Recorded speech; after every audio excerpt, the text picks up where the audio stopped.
Hello and welcome back to the 25th Annual George Mason Law Review Antitrust Symposium, celebrating 25 years of antitrust. My name is Carly Vieding, and I am the Symposium editor of the George Mason Law Review. This event is brought to you by the George Mason Law Review and the Global Antitrust Institute, and our sponsors are Freshfields and CRA. Thank you for joining our panel, The Future of Mergers. Our moderator is Professor Bruce Kobayashi, Paige V and Henry N. Butler, Professor of Law and Economics at George Mason University, Antonin Scalia Law School. Professor Kobayashi? I have the great pleasure to serve as the moderator of this important, timely panel on the future of mergers. Over the past 40 years, antitrust and enforcement of the U.S. Enforcement at the U.S. federal agencies have moved away, and largely by consensus, from a structural approach towards a system of enforcement based on effects-based analysis. This consensus included both Republican and Democratic administrations and both lawyers and economists. This evolution is certainly reflected in both the current 2010 horizontal merger guidelines as well as the 2020 vertical merger guidelines. As Bill Kovacic noted this morning, not everybody sees these developments as positive ones. As Bill said, President Biden recently decried the evolution of the antitrust law and policy as a 40-year experiment failed. The FTC withdrew its support for the 2020 vertical merger guidelines, and both agencies have expressed a desire to modernize enforcement of the antitrust laws regarding mergers, in particular with last month, the agencies issuing a lengthy request for information on merger enforcement. That request contained 15 major topics and, by my count, over 160 individual questions. The RFI's key overriding question is a question which I think is a sensible one, is how effectively do the current guidelines capture the competitive issues raised by mergers today, and whether these guidelines adequately equip enforcers to identify and prescribe unlawful and uncompetitive transactions. As Bill said, I think those are really sensible questions to ask, but as Bill said, the devil is in the details, and how do you, if you decide to replace the current guidelines, how do you do it?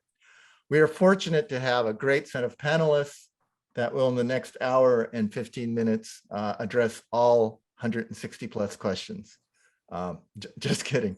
As an economist, we like to take a marginal approach, and maybe we should do one or two, but the RFI certainly does give us a fertile ground to discuss a lot of things. So we have a great panel. All of us have been in the building, or one of the two buildings at some point. Noah's still there. So in order of appearance, we'll have Noah J. Phillips, who's current commissioner at the U.S. Federal Trade Commission. Next will be Debbie Feinstein, who's a partner at Arnold and Pointer, Kaye Scholer, and was the director of the Bureau of Competition. We have Taylor M. Owings, next, partner at Baker Botts, who was in the front office at the DOJ when Macon Delrahim was the AG. After that, we'll hear from an economist, Joanna Tsai, who's vice president at Charles Rivers Associates and served as an advisor for Josh Wright at the FTC in his office. And finally, batting cleanup, we have Jan Rybnicek. He gets that enviable last mover advantage because he's a proud grad of our law school. And he is currently counsel at Freshfields Bruckhaus Deringer. So with that, I'm going to start with Noah. And maybe Noah, you could sort of give us a little insight into sort of the background on the RFI and maybe talk about purpose, scope, and hopes and dreams. It's a pleasure to be here and great to be here with the fantastic panelists on this panel. I should offer the caveat that I'm just going to give my view from my little corner of the room, which isn't necessarily representative of my colleagues. We've already seen some disparate statements on the RFI itself and we'll see what the future brings. I think it probably helps to start with where the DC populist zeitgeist is, because I think the RFI is a symptom of where the administration is and where some of Capitol Hill and some of the chattering class are on these issues. And I think we've moved pretty quickly in a few years from viewing mergers as sort of a normal part of commerce to the view that the agencies may have missed a few or maybe more than a few, to a belief among some that mergers are kind of the root of all evil. To be clear, I don't agree with this, but I think it's pretty easy to spot how the zeitgeist has moved in that direction. And the theory, generally speaking, is something along the following lines. M&A led to broad concentration across markets, which led to declining competition. That's the theory. Now, to be clear, the notions that concentration in antitrust markets, which are not the same as concentration at very abstract levels of NIA CS codes, has increased across the board, or that concentration in antitrust markets across the board is driving a lessening of competition, I think are debatable. And I know George Mason is among the many institutions that have hosted debates about those issues. But even if you credit them, it's not clear to me that M&A really is the thing. And I'll take as an example some of the markets that seem to preoccupy a lot of the talk about antitrust, which are markets that are sometimes described as characterized by network effects. Sometimes they are characterized as winner-take-all markets. If that's what you believe about those markets, you may very well want to police mergers, but even if you do, you will see concentration nonetheless, because those markets will tend in that direction. I also think we're seeing a bunch of areas where claims about the effects of mergers are very much overstated. So for example, I'm not sold on the notion that the decreasing take from the general pie of American economic growth that is going to labor as opposed to capital, as opposed to shareholders, is a result of M&A. That's a trend. I think there are a lot of causal factors, but it's really hard to see M&A as the driver. I'd say the same with claims that privacy is less than it would otherwise be because of mergers. The connection there doesn't seem as evident to me. What is evident to me is that there are two big attempts to change antitrust law and policy in the Biden administration. The first, which is not the subject of today's panel, is to replace 130 years of judge-made antitrust law with FTC-issued regulations. That's been the subject of a lot of conversation. It will continue to be the subject of a lot of conversation, but it's not our panel today. The second is merger control. And there are two things in particular that make merger control attractive for those who don't like mergers. The first thing is that it's a really easy way to run up the costs of engaging in M&A activity to make the market less efficient. And I've noted in public, and we'll come back to today, a number of areas where we are doing that, regardless whether the mergers seem like they might lessen competition in violation of the antitrust laws. The second thing that commends merger control as a focal point for progressive reformers is that a lot of the work gets done and can be accomplished long before the law intervenes, before courts are there. The process itself can be expensive, and the posturing of the agencies in advance of the process can have an effect. So to the merger RFI, the merger guidelines RFI. In July, President Biden signed an executive order, and one of the many things that it called for was to revisit the merger guidelines. And about a month ago, DOJ and FTC put out this extensive RFI. It has about 10 pages. As a side note, everyone watching, regardless of whether you agree with anything I say, should put in comments. That's a really important part of the RFI process. The proposal, we have to see what comes in and where we go, but I think we're looking at a likely replacement of the 2010 horizontal guidelines. And at FTC, at least already, we no longer have the vertical merger guidelines. We ditched those without a great deal of thought or process a few months ago.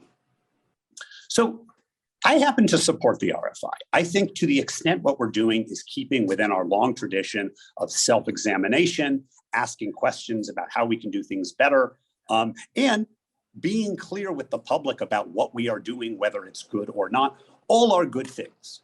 And it's not as if the 2010 merger guidelines can't be improved upon. But I want the process to be a thoughtful one. I want us actually to weigh the evidence. I want us to take the public comment process seriously, and I want us to look at evidence. I'm very concerned, especially in the last couple of weeks, at some of the way that the FTC appears to be approaching its work. So we have made claims about studies we might conduct that aren't true.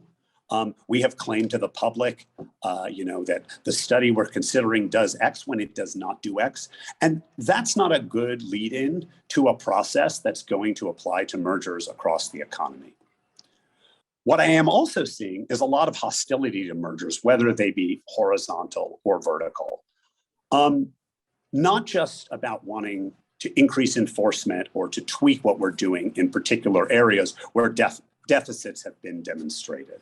And I think a lot of that comes from where I started with the Zeitgeist, rejecting the long-held belief that most mergers are non-problematic, and rejecting the notion that they can, arrive at efficiencies. It's very much a worldview of like investment bankers walking around and duping management and corporate boards into engaging in transactions. I spent a little bit of time as an investment banker, and I don't know that we had 100% loss rate, but my personal experience is that actually, corporate boards and management aren't so enthusiastic to drop money where they don't see a real benefit to the business.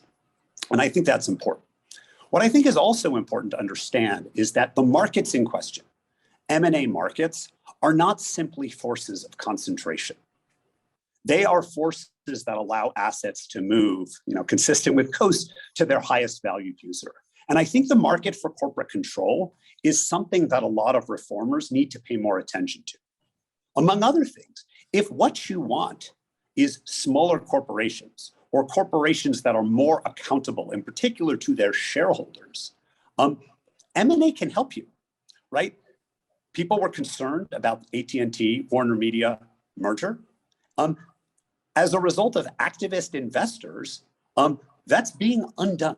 And I think that's important to note.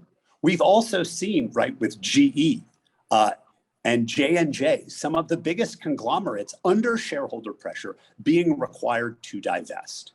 We saw a hedge fund intervene in the proxy battle over these railroad mergers.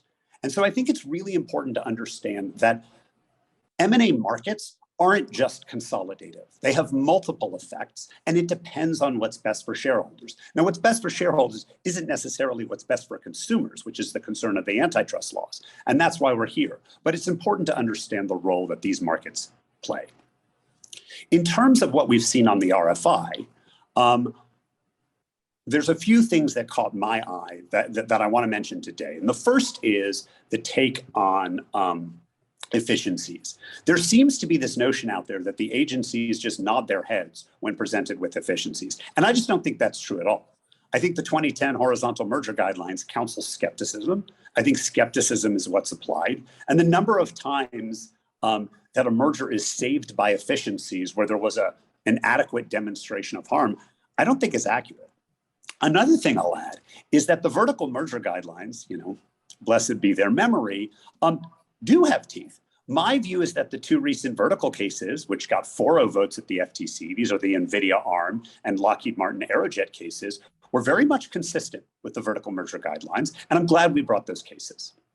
We're also seeing some moves from the agencies, and I alluded to this earlier, that suggest a desire simply to make the M&A process less easy, simply to add friction to it, regardless of whether the transactions in question are likely substantially to lessen competition. So a few examples for you. At the beginning of the Biden administration, we suspended early termination, which is only applied to transactions in which the agencies have no interest. In theory, we were reviewing, but it hasn't come back. And as far as I know, there's no review ongoing.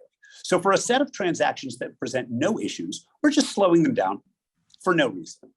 Another example is the prior approval, prior notice policy that we adopted, which among other things, has the agency binding not just the merging parties to prior approval commitments, but also the parties that step up to help by buying the assets that resolve the transaction.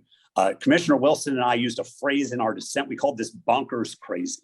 And it is bonkers crazy because these are parties that are doing nothing wrong. They're just helping the government, helping consumers. It's not clear at all why we want to punish them. And certainly there's no indication that they're going to do it, that their next transaction is likely to be anti-competitive. Finally, you've probably all heard some of these rumors about close at your own peril letters. There's long been a place for these, but I did a count and we've sent at least 50 letters following the resolution of investigations, where instead of saying, we've looked at it, we don't think there's a basis to bring a case, we're not going to close the case, we'll just leave you uncertain as to where we stand. As far as I know, we're not continuing to investigate. So one of two things has got to be true. Either we're claiming something that isn't true to parties, which I think is just bad government, or after having completed investigations and not arriving at the conclusion that there's a basis to object, we are continuing to spend precious resources on something. And I would submit that that is a waste of taxpayer resources and something everyone needs to keep in mind. All right. Well, thanks, Noah. Sure. I'm going to go to Deb, and maybe you could sort of continue on what Noah had called crazy bonkers and the treatment of spin-off transactions and fix-it transactions. And then, I mean, one of the things is what the panel before us and often talked about, what economists don't do well. And one of the things is, Elizabeth Bailey said, we don't do dynamics very well. I've been on panels where David Teese has basically said, this is economists' fault, but it's really hard. So when you have things like, well, I mean, it applies to innovation mergers, but also a particular topic of interest, which is nascent or potential competition cases. I mean, how are we going to sort of improve things if we come up with new guidelines in that area? So Deb. Yeah, well, thanks. I'm really pleased to be here. I wish I could be there in person, as I have been for many past symposiums, but here we are. So glad to be doing this virtually. Look, this is an issue I've been thinking about really for decades now. This is not a new topic. It's not a new challenge. A couple of overview points. It's an important area. Nobody is saying that we shouldn't be looking at potential future nascent competition, whatever you want to call it. And I think the names matter because I think there are different situations for each of them. And I think it's important to get the terminology right, depending on the situation that we're talking about. I think the government has enforced in this area. I think sometimes they've done it well, and sometimes I think they've done it more questionably. Somebody said it's always hard to make predictions, especially about the future. That's what we do in mergers, right? But usually we have a little bit of past as prologue when we're looking at something. Did two competitors compete against each other? Have the market shares been dynamic or stagnant? When we're talking about future competition, potential competition, nascent competition, it's often we don't have a past and we're only trying to predict, okay, what could happen? What is this company likely to do? And what is competition likely to look like? And I've looked back as I've thought about this over the years, because I remember being on cases early on in my career where the commission was taking action against companies that weren't going to be on the market for 5, 6, 7 years. I had a case once where they insisted that there be a divestiture when the product was at the time predicted to be 7 years out. I think it took more than a decade for the product to come to the market.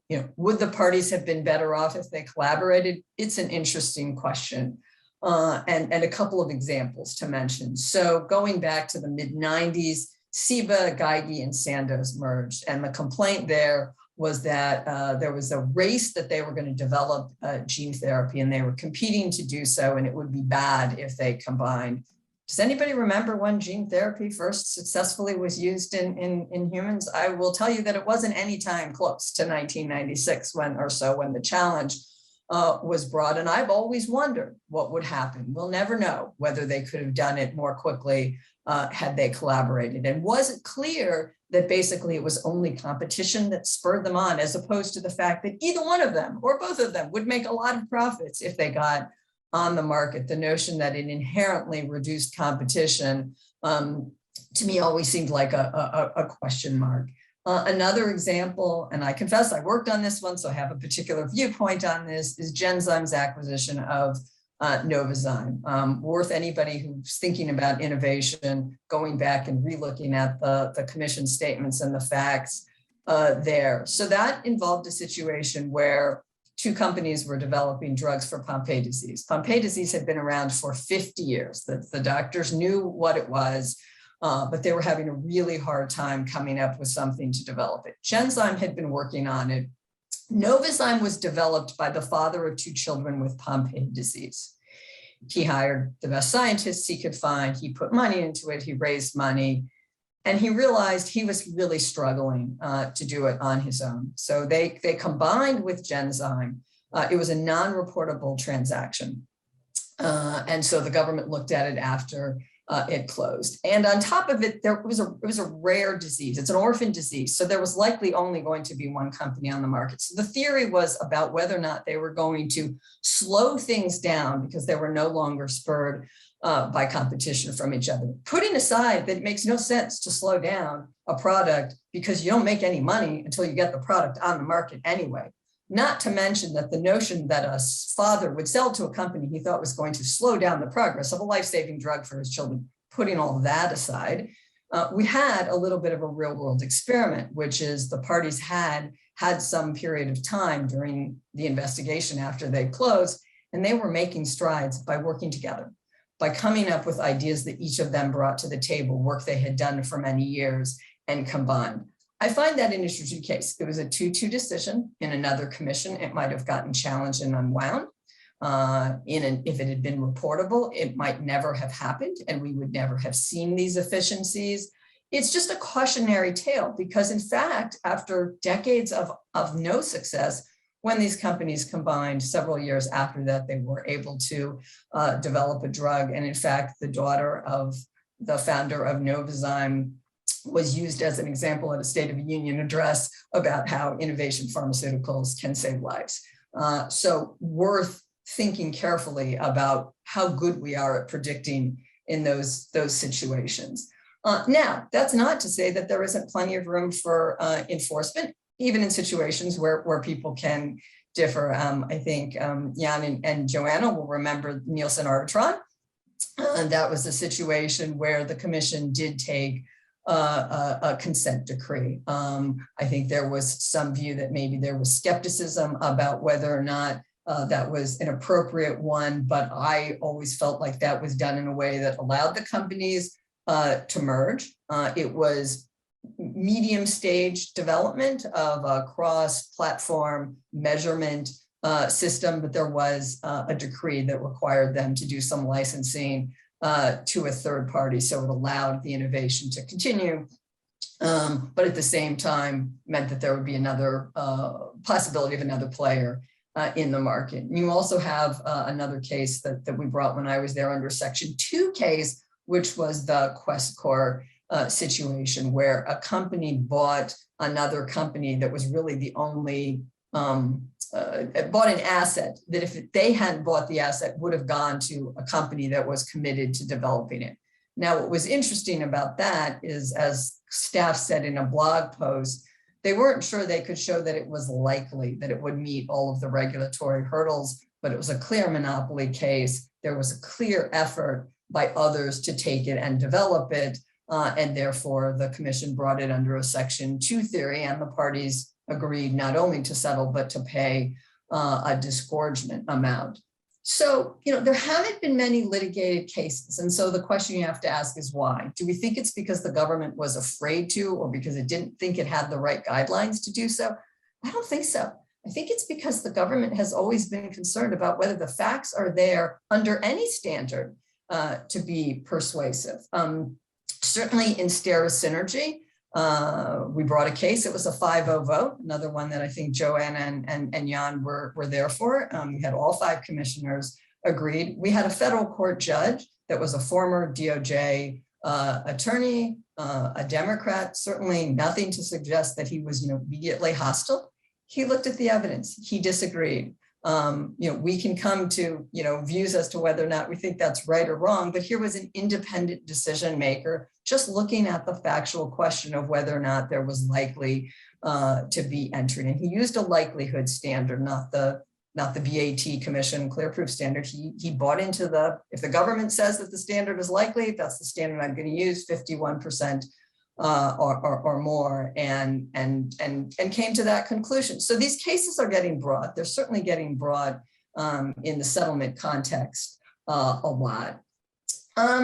So I think that the question then becomes, showing competitive effects is going to be important. And I think too often people just stop at would they have been a potential competitor? You have to ask the competitive effects. You have to think about all of that when you're thinking, is it the right thing to do to bring a case? So with that question in mind, I want to turn to just a couple of the questions that the agency asked. First, is it enough to show that a merging firm is well situated to enter?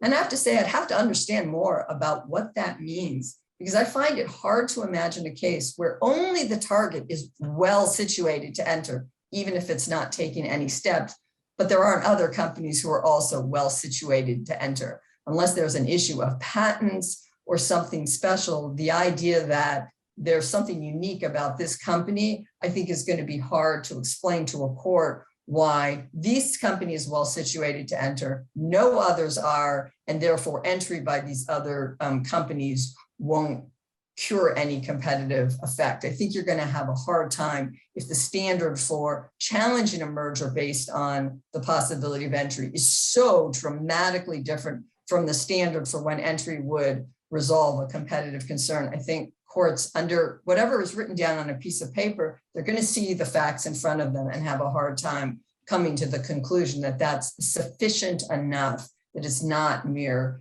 speculation. Question in terms of what the standard should be, as I mentioned, regardless of the commission's standard in part 3, the most recent one being, sort of BAT, the federal courts have been using likelihood of entry. What it should be, I leave to others, but I think that courts have already been using likely as meaning, sort of 51% above. I do think, as I mentioned, there is already a sliding scale under Section 2. The commission staff clearly said we feel comfortable using Section 2, even if we can't use likelihood. Look, at the end of the day, I don't think it's about the standard you use. I think it's about the evidence and the facts and the story that you can tell. I'm not going to talk about the specifics of the Altria matter because it is on appeal, and because I worked on the matter, I will simply quote what's public, what the ALJ said, which is remote possibilities are not sufficient to satisfy the test set forth in Section 7, and uncabined speculation cannot be the basis of a finding that Section 7 has been violated. Given that mindset of what Section 7 is and what it should be by judges that have looked at potential competition cases, I think we want to be careful about that. I think I've used plenty of my time. I was going to talk about remedies, but maybe I'll do that in the comment period and let Bruce move on to others. All right. Thanks, Debbie. We're going to go to Taylor, and I guess it's a good lead-in. Debbie was talking about what kinds of evidence you need to surpass a preponderance standard. And certainly if you have sort of new types of cases, what kinds of evidence do you have to bring? And if you want to expand, I mean, we have, Bill Kovacic in his keynote this morning talked about the way in which the FTC used merger retrospective analysis to turn around sort of the 8 merger losing streak they had until the recent Einstein-Jefferson into a winning streak. But yeah, what kinds of evidence are you going to be able to marshal here, and especially maybe in things like nascent competition cases or R&D cases where, you know, the economic evidence and theory are just not that well developed. Taylor. Yeah, thanks, Bruce, and thanks to George Mason and the Law Review for putting together this event. It's an honor to be here with you guys. So yeah, I was focusing in on the section of the RFI that asks about the types and sources of evidence that the agencies should and will use. And the prevailing sentiment in those questions seems to be sort of how else can we win a merger case besides economic forecasts of price effects? And you know, I think it's important in answering these questions to look back at what the 2010 guidelines sort of already do and already indicate. So you know, the sort of introductory sentiment of the section on types of sources of evidence in the 2010 guidelines do indicate, as Debbie was just discussing, that any reliable form of evidence to predict competitive effects can be used and should be used. And it lists, and here I'm going to quote, several categories and sources of evidence that the agencies in their experience have found most informative in predicting the competitive effects.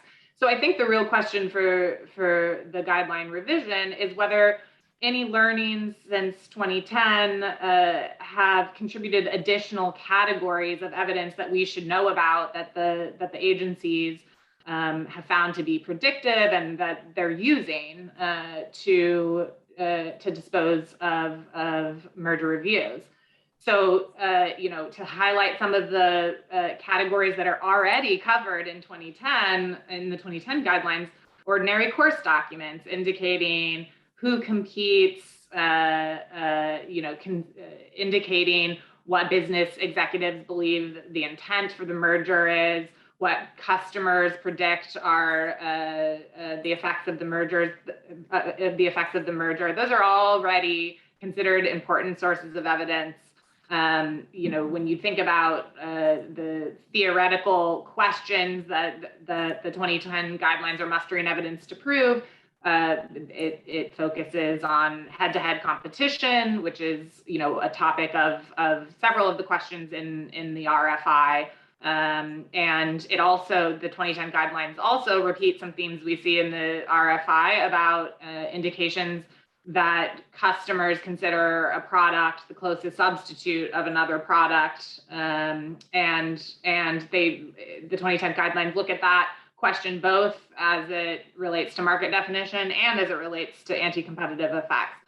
So, you know, another specific question that I saw echoed in the 2010 guidelines is about how firms can play a disruptive role in the market. And I think this question of what a disruptor or what a disruptive role really means is really central to some of the debate that Debbie was outlining about potential and nascent competition, right? Is there something we can observe about characteristics of an up and coming competitor that indicate that are predictive, essentially, that it has a unique ability to enter, or that it's uniquely policing the competitive efforts of the incumbent that's trying to acquire it. So I think really when I look at the comparison between what the 2010 guidelines already indicate are important types and sources of evidence, and then the questions framed in the RFI, it leads me to conclude that the project of the revision is less about changing the approach announced by the 2010 guidelines, and it's more about girding that same approach against some unfavorable treatment by courts that we've seen since 2010. So I thought it could be helpful to outline some of that unhelpful treatment, and not so much, you know, I think there's a lot of commentary around how the new guidelines need to be respectful of existing case law. And while that's true, I also think that looking at some of the negative treatment in existing court cases may also give a helpful clue about what the guidelines can do better to explain upfront how types and sources of evidence could be more convincing to courts of the predictions about what's going to happen after two companies merge. So to go to those examples, in 2012, DOJ litigated the H&R Block Tax Act case in front of Judge Howell, and though they won the case on evidence about a market for an online do-it-yourself tax preparation company, Judge Howell discussed at some length the concept of whether there is a discernible special role for a maverick firm or a disruptor firm, and essentially rejected the usefulness of the evidence that the DOJ brought on that factor. So additionally, one of the RFI questions is about non-price effects, and another one is about increases in incentive or ability to reduce competition. And these were central themes of the AT&T Time Warner merger challenge. And DOJ produced evidence of the ability to profitably raise rivals' costs and to withhold critical content from innovative streaming competitors. But the court was looking for quantification. It was, surveying the evidence to see if there were reliable diversion numbers in order to predict the increase in costs for rivals. And the court held the DOJ didn't carry its burden to prove with sufficient certainty that rivals' costs would in fact rise, and the increase in competitors' costs would be more significant than the savings to AT&T from the elimination of double marginalization. So, that's arguably a case, and the holding was, in the alternative, and so there's important details here. But it's arguably a case where, unfortunately, NOAA may have left out an example of a time when efficiencies elimination of double marginalization was an important predictor of the outcome of a merger challenge. So that case also revealed the problem with relying on ordinary course documents, which I think are one of the most, potentially fruitful non-economic sources of evidence. And the case, looking at the court's commentary on the ordinary course documents there, I think is an important lesson. So executives can get on the stand and deny conclusions in ordinary course documents, or they can explain them away and explain how the conclusions really mean something sort of different than what it might seem on their face. And this is the same with customer predictions. So courts can dismiss the testimony of customers as unreliable or self-serving. And this problem is especially acute in vertical mergers, where customers are also competitors who could oppose the pro-competitive aspects of the merger. So in the AT&T opinion, the court credited testimony that plans to independently manage the Time Warner business meant that AT&T would not use the Time Warner business to profitably sort of profit maximize across the entire company. He also discredited cable customers' testimony that they would be at a disadvantage in bargaining for the Time Warner content if AT&T could benefit from denying competitors the content. So looking at just the sort of judgment calls about who was reliable is a significant sort of limiting factor of the usefulness of ordinary course and customer testimony. So the other case I wanted to mention for helpful background, I think, is related to the RFI's questions about head-to-head competition. So again, as an alternative source to proving effects, the RFI asks how helpful it can be to look at head-to-head competition and nearest substitutes. And that was the central theme of the evidence brought to bear in the Sabre Faralogics trial that DOJ brought and lost at the district court. The parties abandoned the merger, so the appeal was never decided. But certainly when you look at what the court did with the evidence there, he found that as a matter of real world economic reality, and that's a quote, real world economic reality, the two firms were important competitive constraints on each other. But the district court held that it was bound as a matter of law under Amex to find that Saber and Faralogics don't compete in a relevant market, and thought that evidence of the two-sidedness of Saber's product was critical to deciding the competitive effects. So I think all of these questions, all of these cases give important examples of not only the uphill battle that may be faced in courts, but also give a sense of how the agencies are going to need to do a careful survey of evidence that was brought to bear in those cases and suggest ways to do better and do more to predict for courts in a way that's reasonably reliable the effects of a merger. All right. Well, thanks, Taylor. So next up is Joanna, and one of the things I think that is a general theme in the current administration's thoughts about updating merger enforcement is a return. Some people say a return to the bad old days of the 70s, but a return to a reliance more on structural presumptions,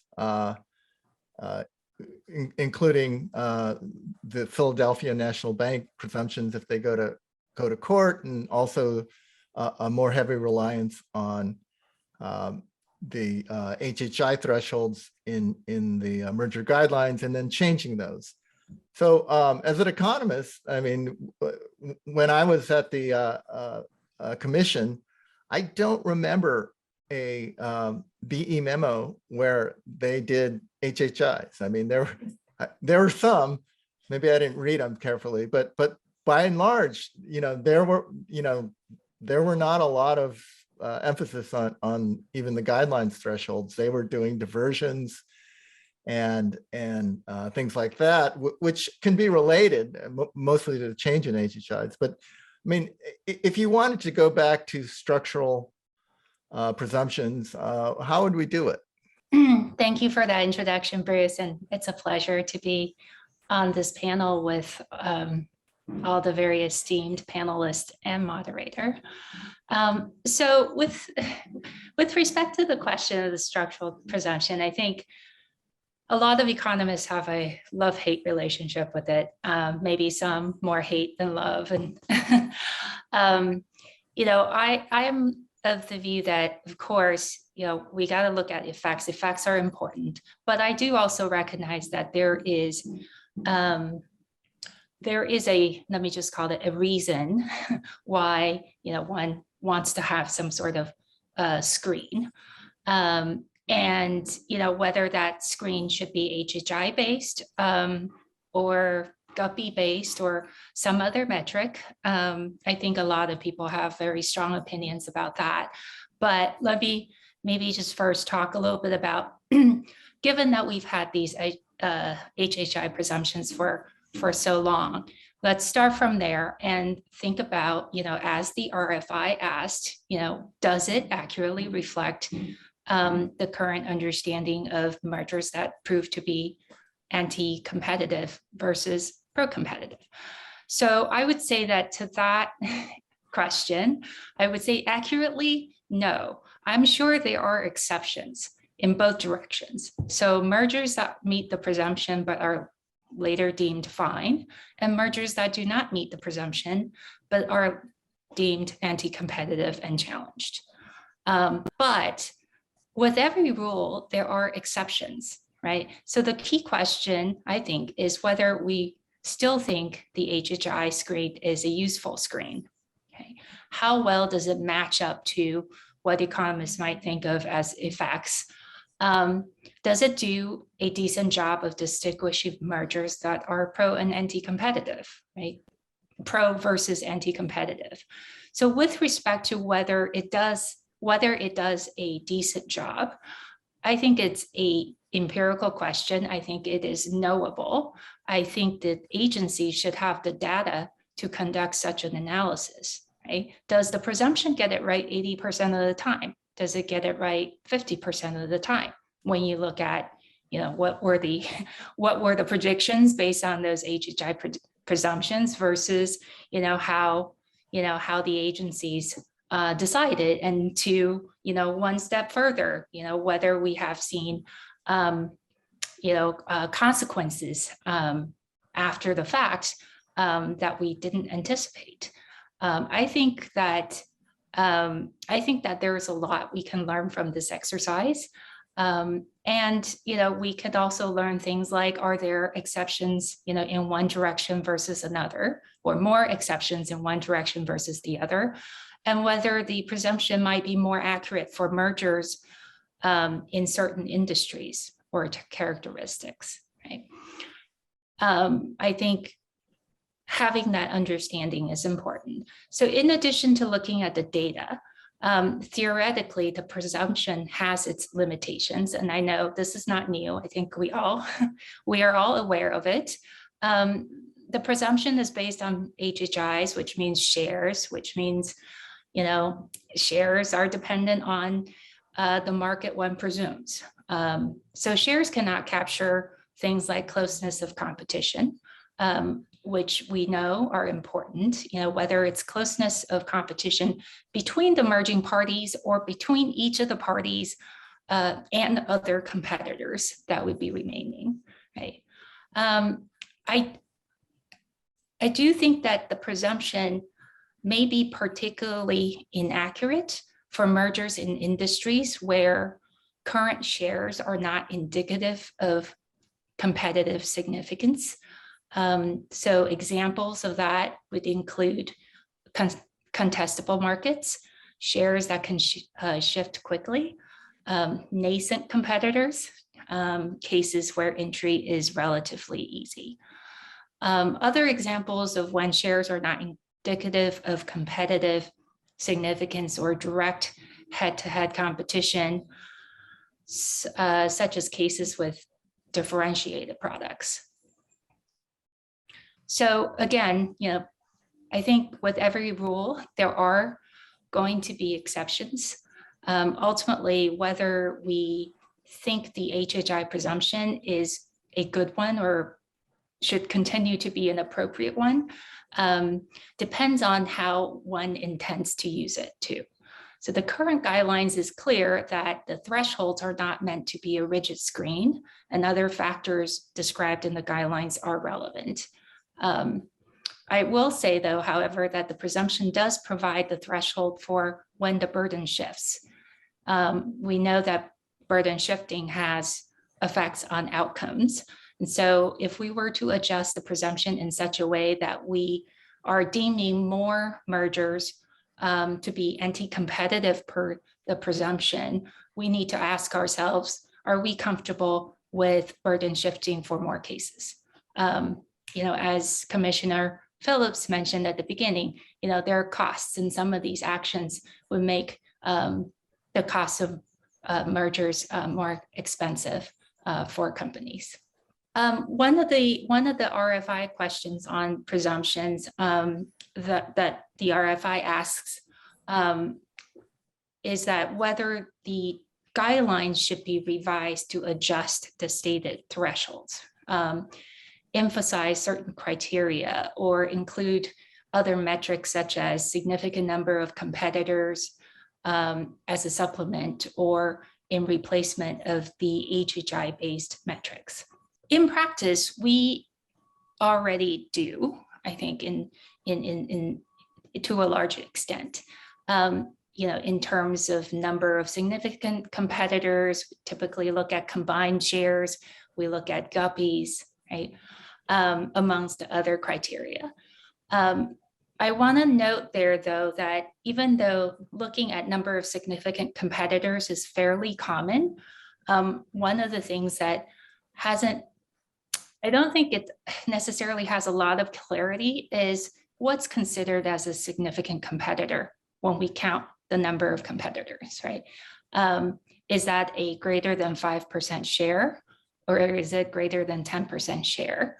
The treatment might need to be different, depending on whether it's an industry where shares can be gained quickly versus those that do not. But one thing to keep in mind, though, is that the criteria for what's considered as a significant competitor should get, in my view, should get symmetrical treatment in the context of discussing existing competitors as well as nascent competitors. So in other words,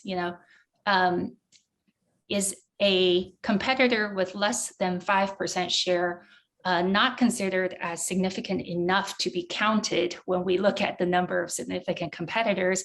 But what about, a merger with a nascent competitor that has less than 5% share? Okay, so in the interest of time, and I know we've yet to get to Jan and have a discussion section, I will stop here. All right, thanks, Joanna. So Jan, you're the cleanup hitter, and I guess why don't we talk about the proposed approach on efficiencies?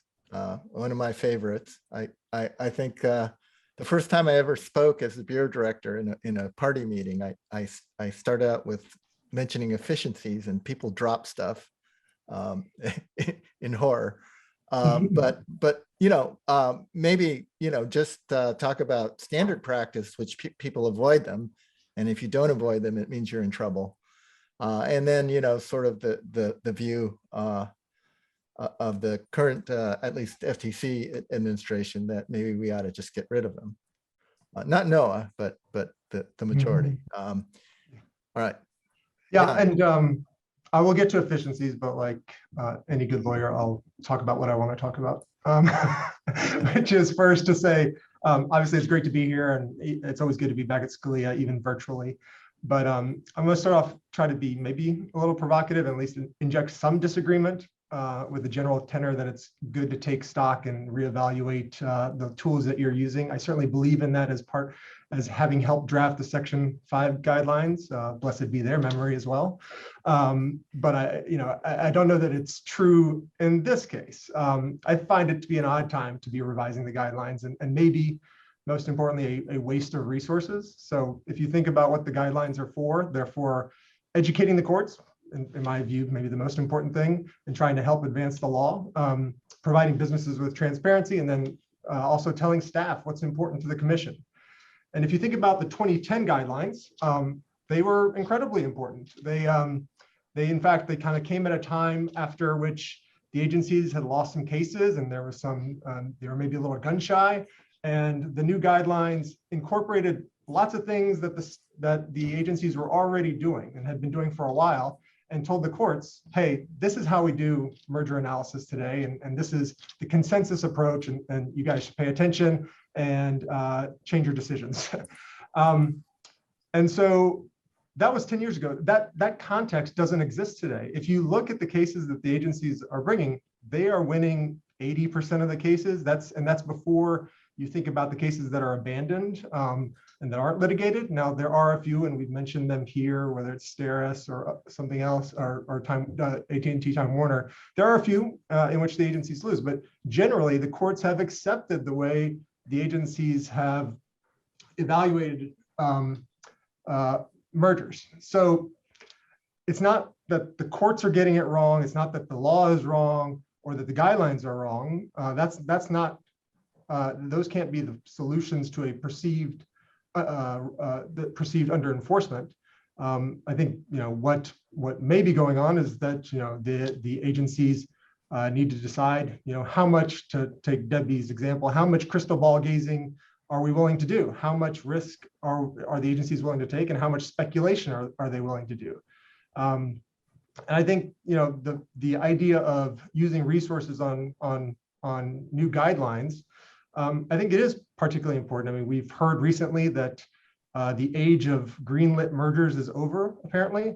I'm not entirely sure what that means, but I think if you look at what is actually happening on the ground, it's a little bit different. And Commissioner Phillips and Commissioner Wilson pointed this out in a recent statement on the HSR report, which is today's FTC, for example, is not anywhere near as active as the Simons FTC, frankly. If you look at the cases and the challenge rate, the number of challenges as a percentage of number of filings, the current FTC has challenged, roughly half as many transactions. So I think there is a resource issue, and as some commentators have noted, no matter what happens to the guidelines, the lack of resources is going to be the real gating issue. And so where I think the agency's time might be better spent is on retrospectives, seeing where they should have challenged cases that they didn't challenge, or maybe where they were actually overextending themselves. And I think that's probably a better use of resources than thinking about new guidelines. Now, assuming that I am not going to convince the agencies that this is a foolhardy endeavor, there are a couple of places where I think there's it's fruitful for the agencies to be introspective. And I think, to me, the best places to look are kind of where the courts have given you some guidance. One is efficiencies, as Bruce mentioned, and you think about the T-Mobile Sprint decision, where the court there, I think rightly told the world that, hey, just like we don't need to have absolute clarity in how we evaluate anti-competitive harm, we don't need absolute clarity in how we analyze efficiencies. There's something misplaced about having such a lopsided approach.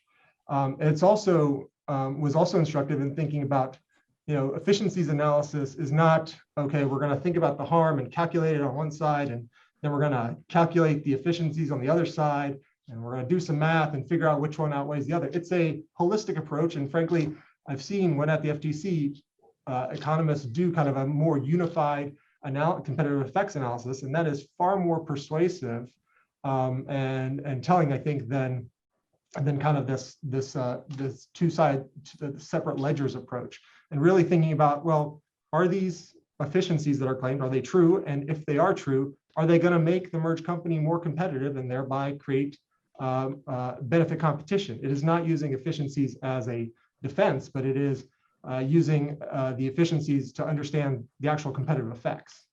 The second point, and then I'll stop and we can get into discussion, is, and this kind of piggybacks off of what Joanna was talking about, which is we should be using natural experiments and event studies when thinking about competitive effects, much more than thinking about shares and UPP.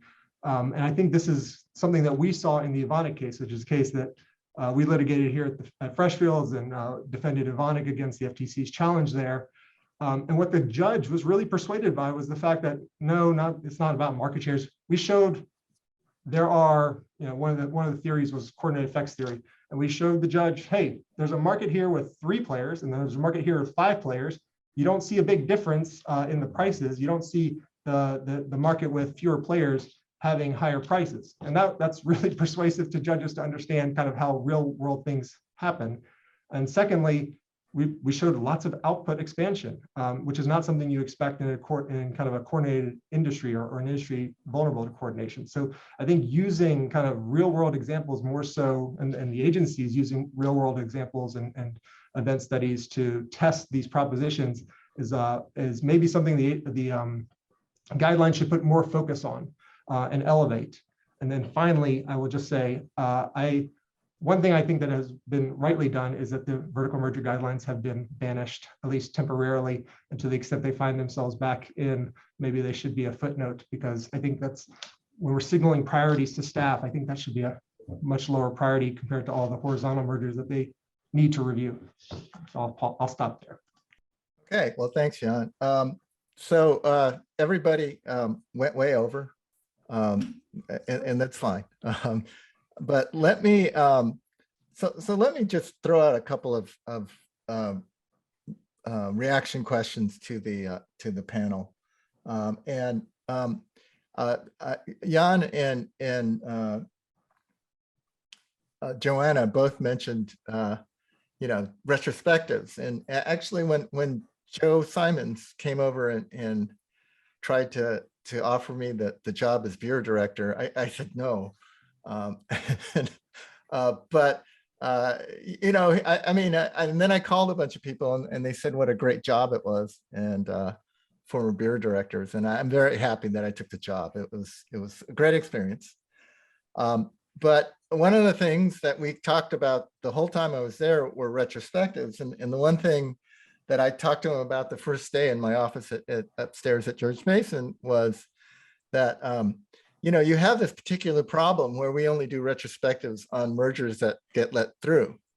And going back to sort of the Tim Mura's task force on hospitals, those are great because they identified challenges that the FTC and the DOJ and the state of California wanted to bring, but the courts let them through. And that was a particular way in which there was a problem with the way antitrust laws were being enforced in this area, and they did specific retrospective analysis that identified the use of the Elzinga-Hogarty test and critical loss tests in identifying, relevant markets, and it really turned things around.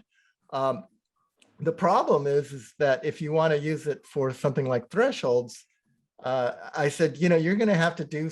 You're going to have to do something like randomly sort of rate within the agencies what mergers you think are bad and good, and then randomize and don't bring some random set of them to sort of get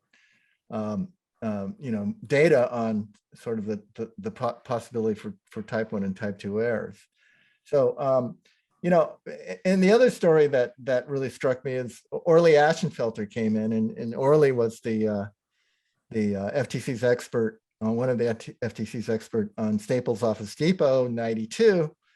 And he basically said, that was a one-off. I mean, we did a few sort of natural experiments when I was there, when we had the data. Obviously, at retail, you get scanner data and you use it. But, generally, you can't do it, contemporaneously with the investigation. And so, if you do want to sort of use better evidence, a lot of times it's just not feasible.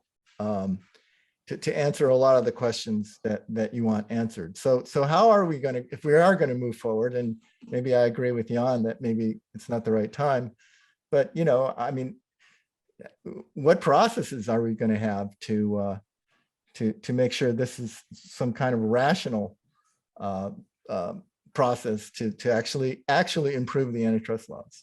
So Jan, I'll give you first crack at that one.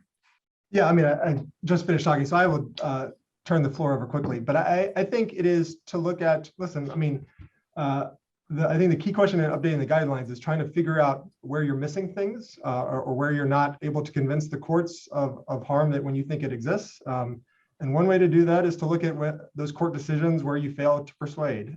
Maybe the agencies were wrong. They're going to be wrong sometimes. Let's accept that. But maybe they just weren't able to persuade because they weren't thinking about things correctly. So I think that's kind of where the most attention should be focused. I'll offer some examples, I think, of instances where that has happened and where I think maybe the new guidelines could say something.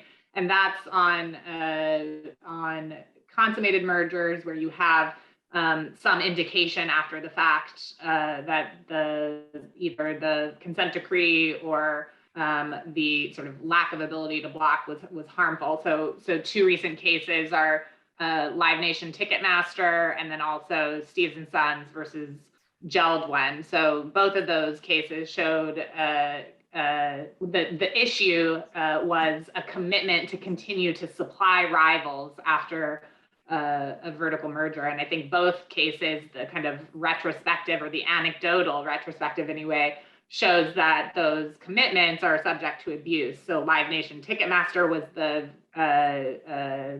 vertical merger conditionally cleared in 2010, and it was subject to a behavioral remedy where the merged company was prohibited from retaliating against concert venues for using another ticketing company or conditioning Live Nation's provision of concerts on the use of the ticketing services.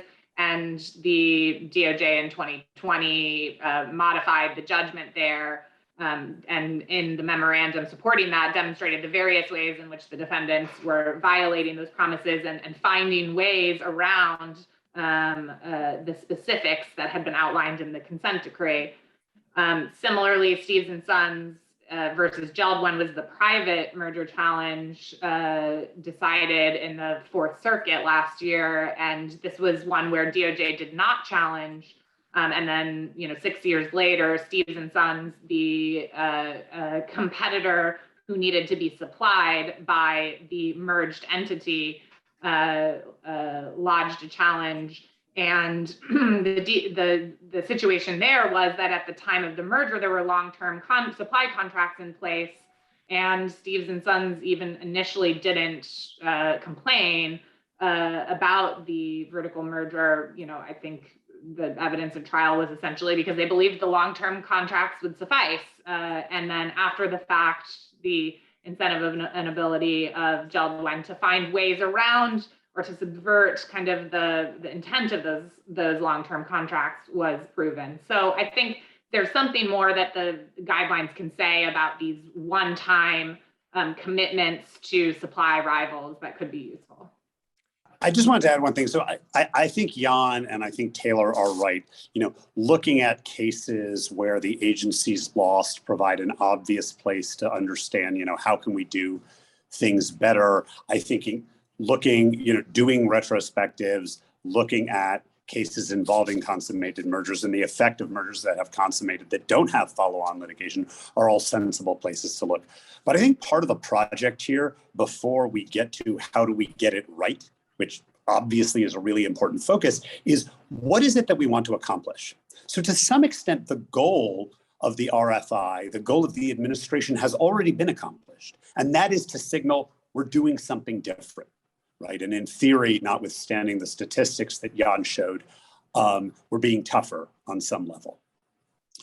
But I think part of what you should want with guidelines is acceptance by the courts and stickiness over time, so that we don't get a policy document that exists as long as an administration and then promptly gets tossed out the window, that courts buy in. And if you look at why the 2010 guidelines were so successful, and this is the paper that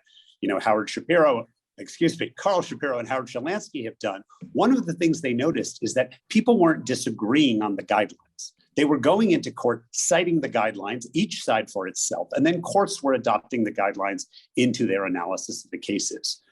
To get that stickiness over time, I think we have to do work.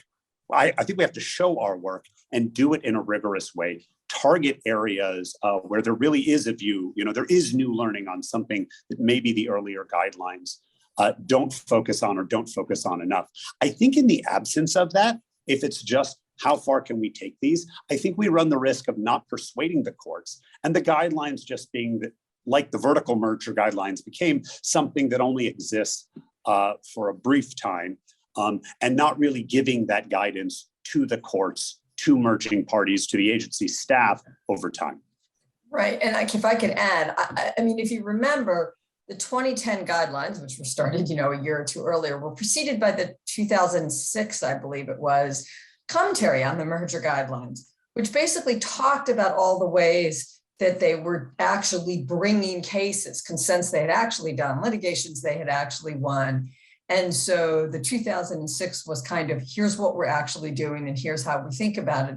And then the 2010 guidelines, in a lot of ways, were simply a reflection of what they were already doing and that they had successfully done for a number of years, putting that fine point and real clarity on unilateral effects, which wasn't new to anybody who had been doing merger analysis. They just spelled it out kind of more, analytically and kind of took you through exactly how they were thinking about it. They put on a piece of paper what anybody who had been before the agencies or in the agencies already knew.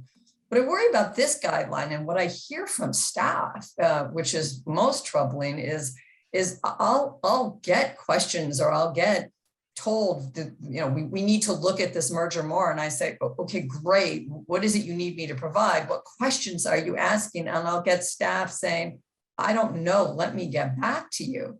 I mean, it's got to be not a new piece of paper that basically is like, let's all start all over again, as if antitrust hadn't existed for 100 years. It's got to be a reflection of this is what we're doing. This is why we're doing it. We have been doing it. It's been successful, something like that. So it doesn't feel like a wholesale new document, for it to be kind of accepted, for it to guide, and for it to be, usable in courts. Remember, we act as though the guidelines are the law. They are not. In fact, I remember when I first went to the commission, I worked for an economist commissioner a couple months before I left the agency. And one of the first things he did is write me a memo on how the guidelines are used by courts. And at the time, it was relatively new for the courts to be using that. And they were kind of baby stepping their way into it. Now it's become accepted because the guidelines are what they are. I worry that we could be starting all over again if they're radically different and don't have kind of a sound basis. All right. Well, we're almost at the end of time. So we have 2 minutes left. And I wanted to go to coordinated effects. There's this neat article by Nate Miller and Matt Weinberg, and it's on Miller Coors, and it's a merger where the efficiencies were huge, because Coors would not, for a long time, Smokey and the Bandit would not ship their beer to the east of the Mississippi River. That's because it wasn't pasteurized, and heat kills beer. But on the other hand, that was Taylor mentioned AT&T Time Warner. I reiterate that as an economist, I don't think EADM is a efficiency; it's a unilateral effect. But that's an example where the efficiencies did save the merger, right? At least at the investigation stage, and then Nate and Matt show that, I mean, the prices went way up relative to the predictions of the unilateral effects model. And so, and they now have a new article on, that just got published in the AER with Gloria Hsu on coordinated effects. But I mean, given the 82 guidelines were really, the Stigler's theory of oligopoly and sort of have been pushed down, do you think that, there's some mechanism to, I mean, here's an area where maybe you do have to have more attention paid to it than we have in the last few years? Well, let me start. I don't know if this is something we can address in 30 seconds, Bruce, but it's a very interesting question, and something that I lived through, for about a year with Jan on the Evonik matter. So first of all, coordinated effects is something that really lags. I think how the agencies are analyzing it, the amount of focus that I think economists are putting on coordinated effects lags what we have seen in academic literature coming out even just in the last 10 years. And I think that is a huge area. I think even when you have a lot of times cases where, coordinated effects really is the leading theory of the agencies, a lot of the quantitative analysis that economists do then still are focused on unilateral effects. And so there is like huge room for improvement there. I will also say though that too, Jan mentioned earlier that, in the more recent years, in the recent economic models, we're able to put, potential effects on prices with efficiencies to predict what the net effects would be. And that's better than what it used to be, which is counting beans on one side and counting other beans on the other side. With coordinated effects, there isn't a very good way, at least that I'm aware of, in terms of being able to look at both, the effects coming from coordinated effects and how we should think about, counterbalancing that when you have these mergers that would bring very large efficiencies. All right. Well, we're out of time, but I want to thank all the panelists for a great panel. We have a lunch break, and we're back with the third panel of the day after that. So let's thank our panel, and we'll see you all after lunch. Okay.